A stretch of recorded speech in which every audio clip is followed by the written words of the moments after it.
right about this time the kiln died, but luckily the model completely burnt out, and so we can move forward with the cast.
So we went from this to this.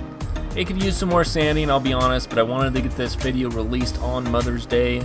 I'll throw it in the tumbler and polish it up some more and give it some more sanding. If you're interested to see how it looks after I do that, leave a comment below. Tell me what you guys think.